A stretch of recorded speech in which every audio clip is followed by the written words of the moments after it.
What is going on, people? We are Tottenham TV here for the big pre-Bilbao panel show. It's the big one on Wednesday. Spurs in a European final against Manchester United. It doesn't get much bigger than that for us Tottenham Hotspur fans. So whether you're going to Bilbao, watching with your family, going to a pub, going to a fan park, wherever you're watching it, everyone is going to be glued to that screen on Wednesday night. Here to preview what is a monumental day for us. We've got David Harris, the Irish Hotspur, in the house. How you doing, Dave? Good to see you, mate. Yeah, I'm keeping well, Sim. It's going to be an edgy week, isn't it? Edgy few days for us Tottenham fans. But I'm a firm believer. You've got to believe it to achieve it. So hopefully everyone can get behind the team, go into this final, with a bit of balls behind it, back the boys and let's see what can happen. But I'm absolutely pumped. And we got Brains in the house as well. Was on the panel last week, returning. How are we feeling, Brains? A week later, how are the nerves holding up? As it's getting closer, I'm not going to lie, it's starting. You do kind of slowly start to feel your mental state fall apart. I can only imagine like how some of the players are feeling, but strangely, I do feel weirdly confident, and I very rarely feel that way about Spurs. But just something feels like, you know what I mean? It's like you can't be a slave to superstition and the trauma of watching Spurs over all these years. At some point, it's got to happen, and it needs to. No better time. It would be such bants if it happened now. In the way that this season's gone, it's just you kind of feel like sod's law. It's got to kind of happen now. But it would just be so Spursy for it to not happen. But I kind of I'm desperate to get away from that way of thinking. It's just it doesn't make you feel happy, right? It's like the whole before the Bodo game, I was so traumatized. I didn't even want to watch the game. I was You're just waiting for it to go wrong out there in Bodo. I had a football game on and there was a bust up, and there's me kind of getting involved in the bust up, separating players. All I'm doing is just, let's keep the fight going for a bit because I don't want to go watch this game. And then you walk in the game, we're like 2-0 up. I was like, what was all the stress? What was all the stress, Absolutely. So, yeah, it's got to happen sometimes. I hope it's now. In talking about it's about time it happens, that kind of feeling that we have. This season we've seen Newcastle break their trophy drought of how long, 70 years or whatever it was. Palace on Saturday won their first ever trophy in their history. Harry Kane has broken his trophy drought this season as well. I think in Italy, Bologna broke their trophy drought of like 50 years. Do you feel like there's something in the air this year about breaking the trophy droughts and teams finding their time? Is it also apparently it's the year of the bird? Liverpool winning the league. Palace, another team with a bird, winning the FA Cup. Is it the year of the bird? Are all these things aligning, Dave? What do we think? Look, I think it's our best opportunity in a long time. I think we're actually going into a final on an even keel with the opposition. I think a lot of the finals we got to maybe under Pochettino, we were always sort of the underdogs going into that final. This time around, I don't think we are. I think, we are better than Man United. We've already beaten them 3 times this season. Now, don't get me wrong. Man United are a different opposition in the Europa League. They've proven that they've scored a lot of goals, and they've proven that they can get over the line, potentially just like us. But like I said, heading into this final, I believe there's a genuine chance for us to get that Spursy tag off our back. And I think that will be absolutely huge for everybody at the football club moving forward. The fan base, the players, the manager, because realistically, any players that walk into this football club, any manager, anybody even in the boardroom, they're expected to deliver straight away. And I just think if we get that Spursy tag off our back, I think it just buys everybody a little time, away from under the spotlight maybe, to try and kick this football club forward and start getting things right. And I think that will be massive for this football club. But not only that, in terms of, with the media and everybody else, everyone hates Tottenham Hotspur. Everyone looks at for any opportunity to pounce on Tottenham Hotspur, whether it's selling our players, sacking our managers. They look for every opportunity. And not only that, we're mugged off at dark competitions, the Croatian Football League. Everyone's singing, Tottenham get battered everywhere they go. And it's becoming incessant now. Now is the time we need to step up, deliver, and get that Spursy tag off our back so we can really push forward as a football club. Like you said, everyone else is breaking their long trophy droughts. Why can't Tottenham Hotspur? This is our best opportunity in a long, long time. Yeah, and Brains, I know literally a minute ago you said you don't really hold too much in hope into superstition, all these kind of things. But, you know, if the Tottenham players, which I'm sure they were watching that FA Cup final and seeing the happiness breaking that trophy drought gave to the Palace fans. I know it's a bit different because it's the first trophy in their history, but you just saw the outburst of joy in the stands and, after the game, the celebrations. Do you not think the Tottenham players would have been looking at that and thinking, why can't that be us on Wednesday? We have to do everything would that not give them maybe that little bit of I'm not saying it'll make a massive difference at Palace 1, but them watching that, would that not make them think that can be us on Wednesday? Yeah, and the thing, and with what happened with Newcastle, the weird difference, Dave touched on it slightly there, is that with Newcastle, when they got into the final, it was like everyone wanted them to win it. Like everyone. There was even like pundits like Cara saying, oh, it'd be amazing if you know what I mean? Like everyone wanted them to win. And same with Palace. Like I was playing cricket on the weekend, but we were watching in the clubhouse the team we played, and everyone was wanting Palace to win. It was, and that's just not the way it is for Spurs. So coming into this, I know a lot of people hate Man United, but I don't know what it is, but there's so much weird hate for our club, and so I in some ways I don't like the, because players are so superstitious, and I say I don't hold much to superstition, but I'm unbelievably superstitious when it comes to me and injuries and the things I'll do. If something works, if not wearing socks would make me play better, I wouldn't wear socks. And players are, by the way, players are so superstitious, and in that way, it's like when a player has say you can go your whole life never missing a penalty, and you miss one penalty, it takes a while. If you miss the next one, bang, you now have a trauma on penalties, especially if you do it in a big game. So it's things like that stick with players for a long time. And so the hope is, and this is where a young squad, this is where it kind of benefits you, where they have the youthful exuberance. And actually players like Basuma and players like Sarr, they actually are good in this situation because they aren't tapped into the Spurs trauma and the hell that the fans have gone through. And you would hope that a lot of the players, how we say the players, they're not for the team, they don't play for the badge, they don't play for the shirt. This is a moment where you kind of hope that they don't. Not that they don't play for the badge, but they aren't ingrained into the club. You know what I mean? They aren't club men, because if they were, they'd be traumatized by the Spursy thing. And I think that what Ange has kind of been building with a lot of these players is forget that stuff. Forget Spurs. Don't listen to this Spursy thing. You're all good players. We do this, we do our jobs, and we win. Don't think about that nonsense. So I wish we would have players like Bergvall available, because I think he's someone who would not care. But I worry a little bit. I love Sonny, but can you imagine being Sonny going into this? Right. He's coming back from an injury, and instead of being just get your body right, be healthy every day, think right, focus right, get your sleep pattern going well into the final, all the stuff that you should do so that you wake up that day ready to go. Sonny's going to be going, oh God, I hope we just.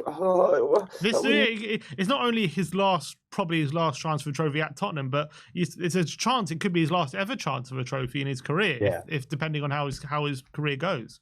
And I hate that he's getting so many interviews about this, because that stuff is just, we don't want a player thinking to him. He has to be able to go out and just go for it and just feel, So in some ways you hope maybe he looks at it like, this is my last chance, go for it. But you don't want him to go I hold all of the hopes for all these fans as the captain and all on me. Some of the things he was saying in his recent interview, he was it just sounds like, mate, you're taking so much on your shoulders. Just go out there and play football. So I hope that the players aren't caught up too much in this nonsense. And I hope that this is where Ange's kind of, mate, let's just go for it. I hope his mentality does work and breed over into the players for this game. That's the only way. If they go into this thinking, this is Spurs, this is what we do, we get close but no cigar, then we'll get back. To Brains' point, though, I think what's difference between now and the 2019 Champions League final is, I think, going into the 2019 final, a lot of our players and the manager, they all had that sort of emotional attachment to the football club. And going into that Champions League final, they were they were bearing the weight of all the missed opportunities gone before that they had all together. You know, and going It into was like that, the end of a cycle. It was like an end of a cycle then. Yeah, 100%. And going into that, everybody knew it was the last chance of this group to do something special. And I think the weight on it probably, you know, took its toll on the players in the end. I think going into this final, none of the players, the manager, they don't really have this emotional attachment. Yeah, they've suffered a lot of defeats, you know, this season in terms of the Premier League. But I think going into this final, you know, it's more they're out there to try and prove everybody wrong rather than being scared of this final. Like you said, I think, you know, with the youthfulness maybe, sometimes they don't go into these games nervous. Sometimes they go into these games, you know, excited for the game and stuff like that. I think in years gone by, under Pochettino, when we were entering finals, it's almost the emotional baggage before it almost defeated us before we even kicked the football. And I don't think these players are burdened by that. And that's why I think this time around, it could just be a little bit different working out in our favour. Do you think we're favourites going to this final, Dave? No. I still don't think we're favourites. I think Man United's history, you know, of getting over the line, winning trophies and stuff will ultimately make them bookies favourites. And I think we'll edge the favourite tag in their favour. But I don't mind that. Again, you know, if I'm Postecoglou, I'll be using that as a motivator. You know, everyone says we can't do, you know, everyone's making Man United favourites. You know, the fans have been against us this year. The media have been against us this year. It's just another tool in our armory to go out and prove everybody wrong. What do you reckon, Brains? Do you reckon we go into this as favourites?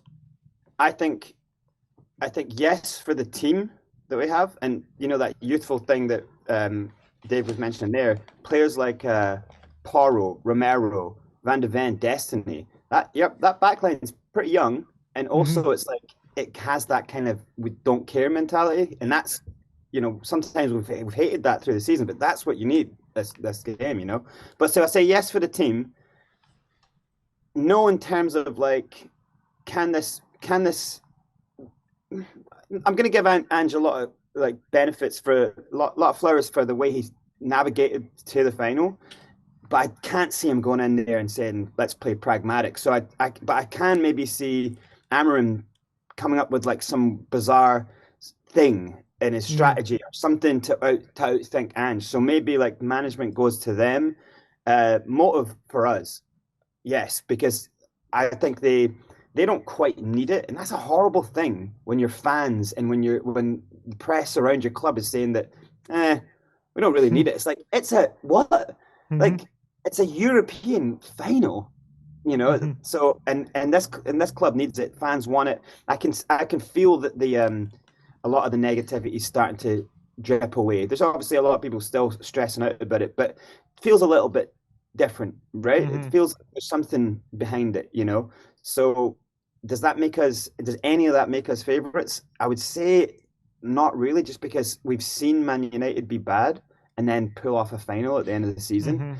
So there is that is like a confidence that their group of players have, like, well, look, it's just one game, let's pull it out the bag.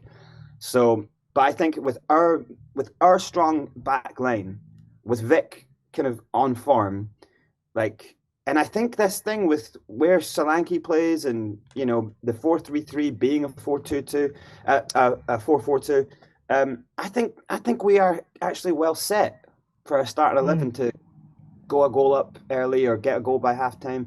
So I don't know. Personally, I feel confident with it, like I've not felt before. But would I say that officially we're favourites? No, I kind of feel like it's a bit of a pick'em game, really. It could be either. I agree. There's definitely a narrative forming. Like, I think Tottenham fans want to say United are favourites because of their history and all these things. They always turn up in finals and they have that history. And then you hear Gary Neville in the overlap saying only Bruno gets in to a combined 11 between Tottenham and Man United, and Tottenham have the better players, and we have beaten them 3 times already this season as well. So I think for me, I do think we have the better players, and I do think when we're at our best, we are better than Man United, in my opinion, this season for sure. And I think as well, even if you just take our Europa League campaigns, I know United have probably played better opposition, but I think we've kind of relied maybe less on luck than maybe Man United have during that campaign to get to where we are. Whereas I think in the last 3 rounds, in each round they've had red cards given in their favour, and they've kind of taken those opportunities. Against Lyon, they needed 3 goals in 8 minutes to make it, and they somehow pulled out the bag. So there has been a bit of an element of luck to how they've got there, albeit the semi, you got to give them credit, they did win 7-1.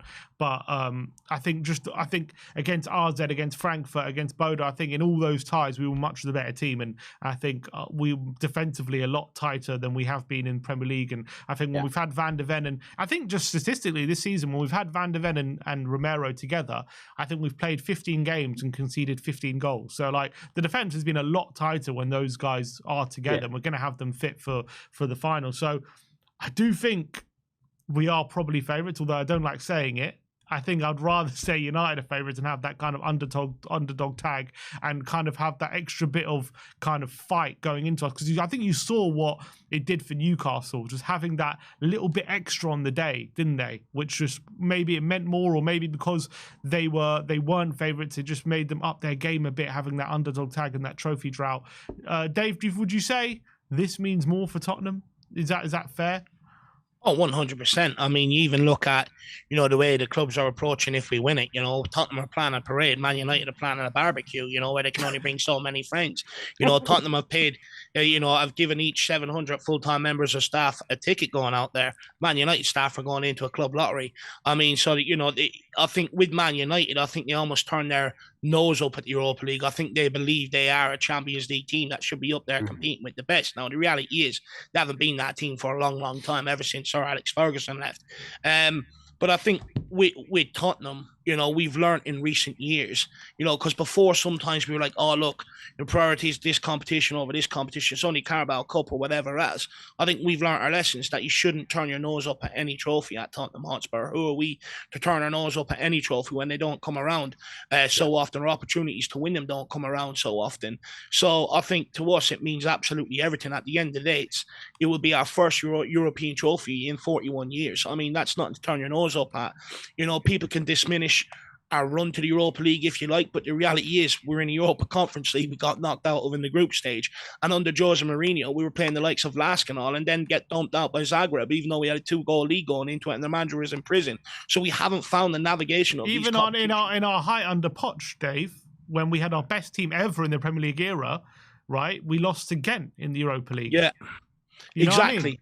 I remember being heartbroken by was it Benfica? Even before that, I think, and we were close. It was either a semi-final or a quarter-final. We got dumped out. In years gone by, we haven't really been shown that we have been able to navigate this competition alongside other competitions. I think this year within the camp, there's been a large recognition between everybody.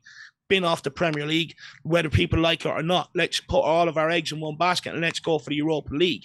So I think there's a lot of, they have to get over the line. If they get over the line, I think almost a lot of what's gone on this season will be forgiven, or people will look at, giving more credence to the injuries and the effect they take and stuff like that. If we don't get over the line, I think this club is going to be a long, long way from getting Champions League football again for a number of years. So I think it's absolutely crucial for this future of this football club that we get over the line here and use it to push forward. Because if we don't, I think, you look at the Champions League final, the heights of that, we've progressed backwards since then, haven't really been able to get back to them heights.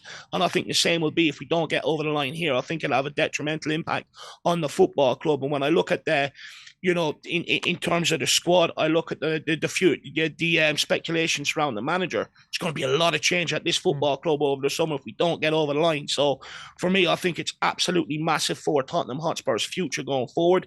It also, in the transfer market, if we're led to believe that Spurs have to sell before they buy because cash flow is a problem, well, if we win the Europa League and get into Champions League, that's no longer an issue, which means then we can go about addressing our squad. So there's so many implications on this for Tottenham Hotspur, but for us fans, I mean, it's absolutely everything. I mean, 2019, we were all heartbroken. I remember setting up the whole day hoping I could just put my arm around my old lad and enjoy winning a European final. Didn't happen. Robbed me of one of the greatest moments, what could have been one of the greatest moments in my life. There's so much emotion behind this for me, and I really want to get over the line this time around. But it's huge for everybody at this football club, and I think the fact that it means more to us, we might even just see that reflected on the football pitch Wednesday night.